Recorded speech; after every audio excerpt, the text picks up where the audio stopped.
All right, history enthusiasts, welcome back. Last time we started our deep dive into the later Mughal emperors. If you're prepping for the UPSC GS1 Modern History section, or just fascinated by this period in Indian history, you're in the right place. Things were already getting pretty shaky after Aurangzeb, right? Absolutely. Today, we're going to use this document we found. It's a listing of all the Mughal emperors. To really unpack what happened next, how the empire went from shaky to, well... Let's just say it wasn't pretty. Yeah, not pretty. We'll be covering the period from 1707 all the way to 1857. Buckle up, it's going to be a wild ride. And hey, if you find this deep dive helpful, hit that subscribe button and give us a like. It really helps us reach more history lovers like you. So kicking things off, we have Bahadur Shah II. He takes over in 1707. Right. Our source mentions he took a more peaceful approach towards the Marathas, the Rajputs, and the Jats. Quite a shift from Aurangzeb's constant conflicts, wouldn't you say? It is a significant shift, and it speaks volumes, really, about the weakening central authority of the Mughals. Interesting. Bahadur Shah, he knew he couldn't afford to alienate these powerful groups anymore. Right. He needed their cooperation, even if it meant making concessions. So, like, what kind of concessions are we talking about? Well, for instance, he released Shahu, a Maratha prince from Mughal captivity, and confirmed Rajput chiefs in their states. I see. It was a far cry from Aurangzeb's military campaigns. Yeah, trying to hold the empire together with diplomacy instead of force, almost. You could say that. But wasn't there also a bit of a contradiction in his approach? I mean, he initially tried to appease the Sikhs, Right. but then cracked down pretty hard on their rebellion. You're right. There was a complex dynamic there. Okay. Initially, he offered high positions to Guru Gobind Singh, Guru Gobind Singh. the 10th Sikh guru. Right.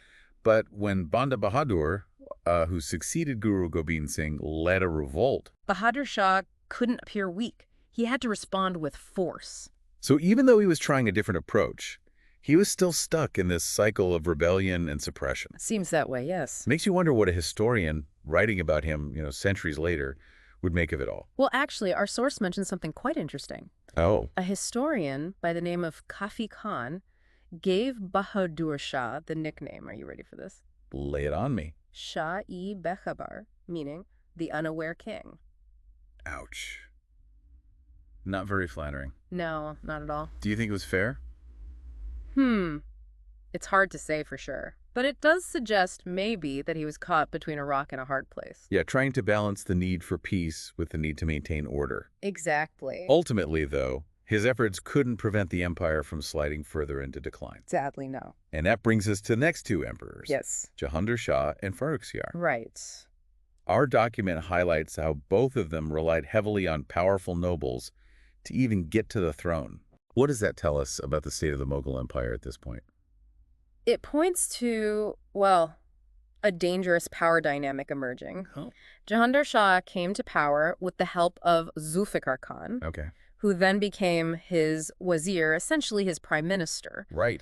And Farrukhsiyar was indebted to the Sayyid brothers. The Sayyid brothers, okay. Who were kingmakers in their own right. So these nobles, they weren't just advisors. No. They were really calling the shots. They were power brokers. No. Manipulating the emperors. So the emperor was becoming more like a puppet.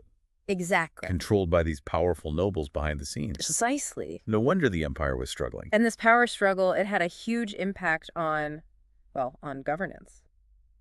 How so? Well, both Jahandar Shah and Farrukhsiyar attempted reforms to address the empire's financial woes. Okay. Jahandar Shah, he introduced the Izara system. The Izara system. Essentially auctioning off the right to collect revenue to the highest bidder. So is that like a desperate attempt to squeeze more money out of the system? You could say that. Unfortunately, it often led to exploitation. And further weakened the central government's control over revenue. Exactly. So it didn't really work out. No. What about Farrukhsiyar? Did he have any better luck with his reforms? He tried a different approach. Okay. He abolished the jizya. The jizya. A tax on non-Muslims. Right. Which had been a source of tension and resentment for years. Makes sense. He also abolished the pilgrimage tax. Interesting. Some historians see this as a genuine attempt at promoting religious tolerance. Others believe it was more of a political maneuver. To appease certain groups. Yeah. So even his motivations are up for debate. It seems so, yes. But there's one event during Frobisher's reign that really stands out. Yes. The source calls it the Magna Carta of British rule in India. The Farmans, or royal decrees, he granted to the British in 1717. Right. Now that sounds significant. What exactly did these Farmans do? Yeah. Well, essentially, they granted the British East India Company a whole bunch of trading privileges in Bengal, a region that was, well, already emerging as a major economic hub. Right. They could import and export goods duty-free. Wow. Establish trading posts, even mint their own coins. Talk about giving away the keys to the kingdom. Yeah. What was Frobisher thinking? It's likely he saw the British as a potential ally. Okay. Remember, he was dealing with rebellious nobles, powerful regional figures. Right. He might have thought that, well, by granting the British these concessions, he could secure their support. And strengthen his own position. Exactly. But little did he realize the long-term consequences. It seems not. He was basically paving the way for the British to gain a foothold in India and eventually take over. It was a miscalculation, to say the least. Talk about a miscalculation. And speaking of miscalculations, it seems like things went from bad to worse after Frobisher. It did not go well. Our source mentions a string of emperors. Rafi-ud-Darjat, Rafi-ud-Dowla, who couldn't even hold on to the throne for long. Right. And then there's Muhammad Shah, famously known as Ranjila. Meaning colorful or pleasure-loving. Does his nickname give us any clues about why the Mughal Empire continued to decline? Well, while the nickname might suggest a lack of seriousness, Right. Muhammad Shah's reign, which lasted almost 30 years, is actually a pivotal period. Oh. His reign saw the rise of powerful regional figures like the Nizam of Hyderabad Okay. and the Maratha Peshwa Baji Rao.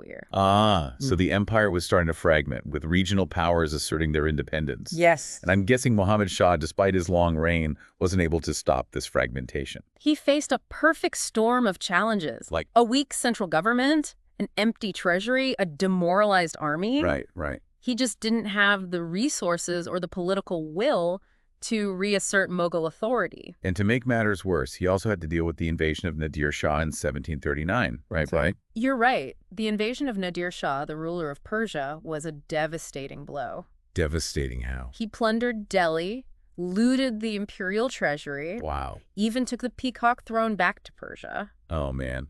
So this wasn't just a military defeat. No. It was a national humiliation. Exactly. The once mighty Mughal Empire, reduced to being plundered by a foreign invader. It's a sad story. What a mess. Indeed. Last time we left the Mughal Empire, well, let's just say things weren't looking so good. Not good at all. Weakened by power struggles, battered by Nadir Shah's invasion. It's a tough act to follow. It is. But someone had to step into this chaotic scene. Who was it? Well, after Muhammad Shah, it was his son, Ahmad Shah Bahadur, who ascended the throne in 1748. Okay. And what kind of leader was he? Did he manage to turn things around?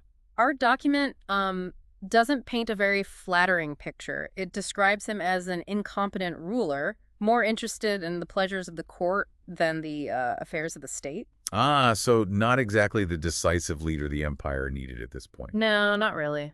Who was really calling the shots then? Well, according to our source, he essentially handed over the reins to his mother, Udumbai. His mother. She held the impressive title of Qibla-i-Alam, meaning the direction of the world. Wow, direction of the world. But the document kind of suggests she wasn't exactly a political mastermind. Right. It describes her as having, well, poor intellect and relying heavily on her lover, Javed Khan. Her lover. A notorious eunuch for decision-making. Hold on. So the Mughal Empire was being run by a queen mother and her eunuch lover. It's a fascinating, if somewhat bizarre, glimpse into the power dynamics at play. Shows how a weak emperor coupled with ambitious individuals seeking influence could create a volatile environment. Not exactly a recipe for stability. No kidding. So the Mughal Empire is being run by, well, we won't go there again. But they're also facing external threats from regional powers and the ever-growing influence of the British. What could possibly go wrong? Well, a lot, as it turns out. I bet. Ahmad Shah Bahadur's reign was marked by continued decline. He was deposed and blinded in 1754. Deposed and blinded. That's brutal. It was a harsh reality of those times. The stakes were incredibly high. So who takes the throne after Ahmad Shah Bahadur's tragic end? That would be Alamgir II. He ruled from 1754 to 1759. All right. Alamgir II. What's his story? Unfortunately, he inherited an empire in an even more precarious position. The Marathas were expanding their influence southwards, the Afghan ruler Ahmad Shah Abdali was launching incursions into North India, and the British East India Company steadily gaining ground in Bengal. He was stuck between a rock and a hard place. You could say that. It was a period of intense competition for power and resources, with the Mughal emperor caught right in the middle. Didn't this period also coincide with the Battle of Plassey in 1757? Yes, it did. A pivotal event indeed. Marked the beginning of British dominance. So while the Mughals were struggling to hold on to their own territory, the British were steadily expanding their influence in the East. That's right. It seems like their paths were destined to collide. Inevitable, perhaps. But what happened to Alamgir II amidst all this chaos? Well, like his predecessor, he met a tragic end. Assassinated in 1759, another victim of court intrigues. Man, this is getting brutal. It seems like being the Mughal emperor was becoming a very dangerous job. It was a time of great instability, to say the least. So what happened next? Did the empire simply collapse? Not immediately. There was a brief, rather insignificant reign by Shah Jahan III, Okay. but he was essentially a puppet ruler installed by the Marathas. So not a major player. No. The real turning point comes with the ascension of Shah Alam II in 1760. Shah Alam II. Okay. His reign witnessed two major battles, the Third Battle of Panipat in 1761 and the Battle of Buxar in 1764, that fundamentally reshaped the political landscape of India. All right, history buffs, this is where things get really interesting. We've got two major battles on the horizon, battles that are going to change the course of Indian history. Let's start with Panipat. Who was fighting whom and what was at stake? The Third Battle of Panipat was a clash of titans, really. A showdown between the ambitious Maratha Confederacy, who were expanding their influence throughout India, and the invading Afghan forces led by Ahmad Shah Abdali. Okay. It was a brutal, bloody affair with heavy losses on both sides. And who won? Ultimately, the Afghans emerged victorious, dealing a major blow to Maratha ambitions in North India. Wow, so the Marathas, who were considered a rising power, capable of challenging Mughal authority, suffered a major setback at Panipat. Yes. That must have sent shockwaves through the subcontinent. What about the Battle of Buxar? Was it equally significant? The Battle of Buxar was perhaps even more consequential, particularly for the Mughal Empire, as it directly pitted them against the British. The Mughals and the British finally facing off. It was a clash between the British East India Company and a combined force of Mughal forces led by Shah Alam II, the Nawab of Awadh, and Mir Qasim, the deposed Nawab of Bengal. Okay, so a lot of players involved. What was the outcome? It was a resounding victory for the British. Their superior military tactics and firepower overwhelmed the combined Mughal and allied forces. So a decisive defeat for the Mughals. It was. Shah Alam II was forced to flee and seek refuge with, well, the British themselves. Oh, the irony.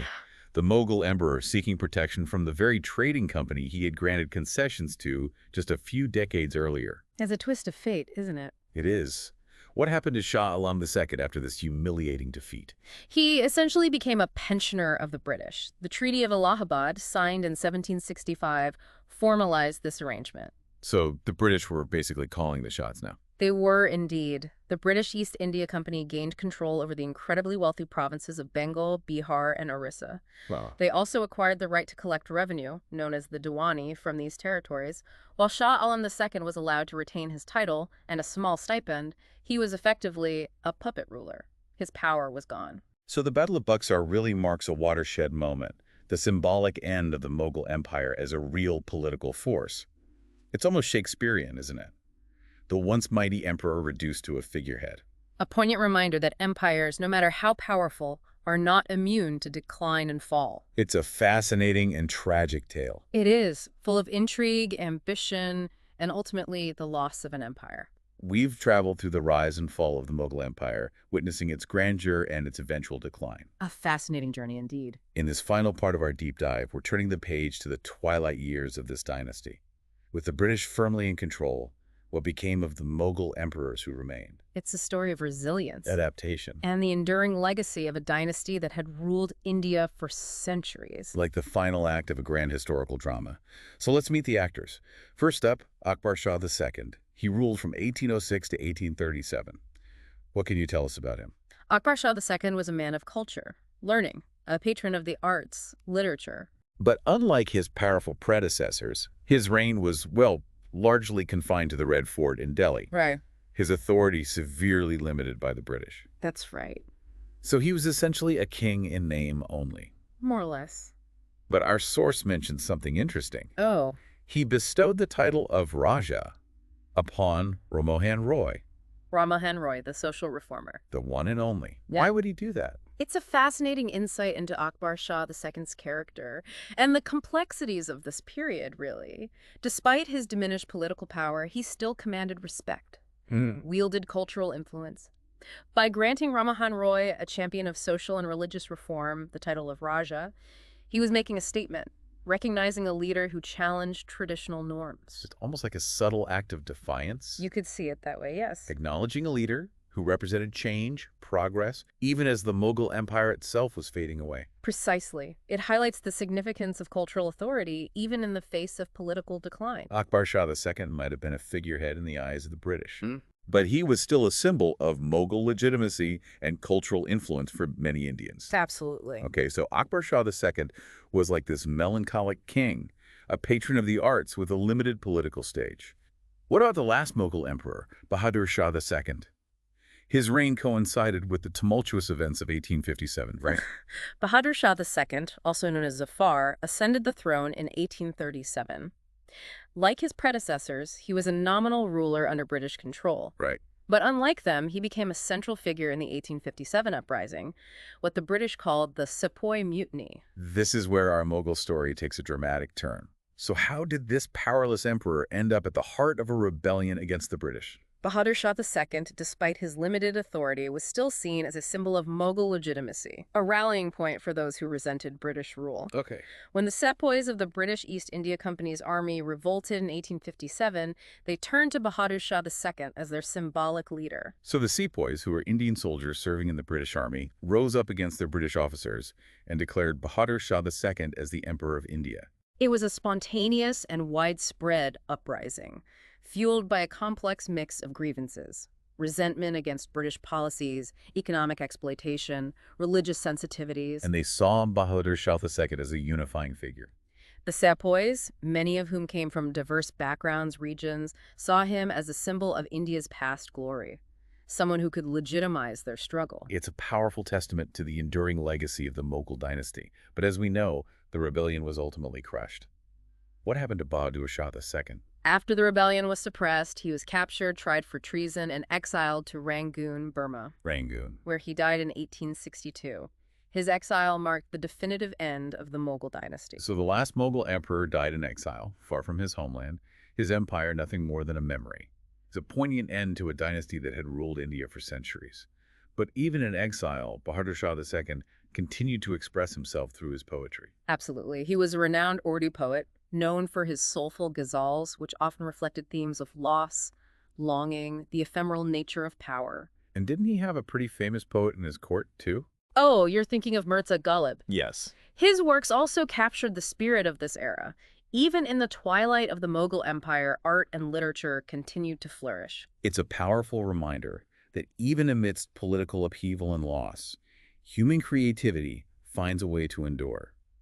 So, as we conclude our deep dive into later Mughal emperors, what are some key takeaways, especially for those, studying Indian history or preparing for the UPSC exams? This period is crucial, really, for understanding the transition from Mughal rule to British colonialism in India.